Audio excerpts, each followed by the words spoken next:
Pessoal, vira e mexe aqui no canal no YouTube, eu recebo muito feedback de vocês e do Instagram também, sobre pessoas que acabaram acreditando nas mentiras contra a vacina, né?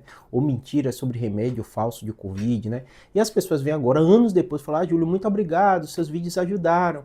Eu acabava acreditando em muita mentira, recebi em grupo de WhatsApp e tudo, né?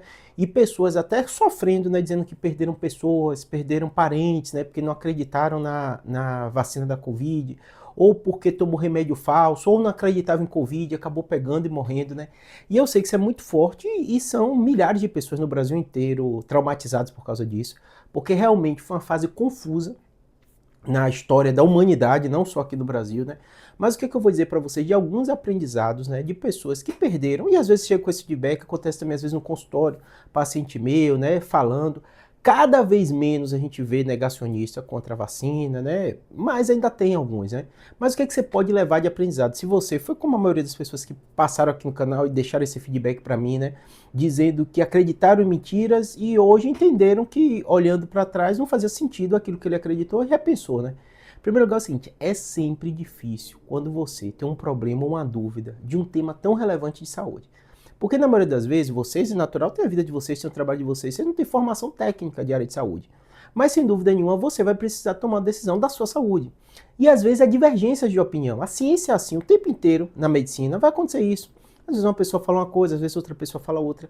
Com o potencial da rede social, você vai encontrar divergência. Então eu vou dar um exemplo para vocês na minha área, né? Se alguém tem um aneurisma, devo ou não operar aneurisma? E aí tem 1000 vídeos falando por que deve, por que não deve. Ou tem um tumor cerebral, isso não deve operar. Ou tem um problema na coluna. A coluna é muito comum, né? Devo operar, não devo operar. O que você deve entender? Assim, ciência é desse jeito, não tem jeito. A gente vai ter divergência, vai ter debate, né? Mas de um modo geral, tem uma linha, tem guidelines, tem orientações que são seguidas pela maioria dos profissionais. Vira e mexe, você tem uma opinião muito divergente e não faz sentido nenhum.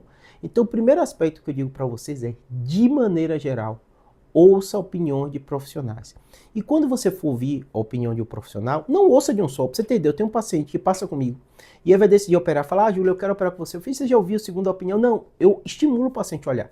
Mesmo que ele escolha outro profissional, mesmo que ele depois volte para mim, esse processo, no momento de você ter o diagnóstico e ter o tratamento, quando dá tempo, claro, tem algumas situações de urgências que não dá, mas a grande maioria das vezes, na minha área, vai dar tempo desse paciente ouvir a opinião, ele consolida a decisão dele. Dois profissionais, numa consulta, nunca vão falar do mesmo jeito. Às vezes é o jeito de falar sobre o risco. Às vezes tem paciente que fala: Júlio, você exagera de falar no risco, né? Mas é o meu jeito, né? É a minha formação, é o jeito de eu aprender a ser médico. Assim, eu gosto de falar dos riscos, o risco da cirurgia, o risco de não fazer, né?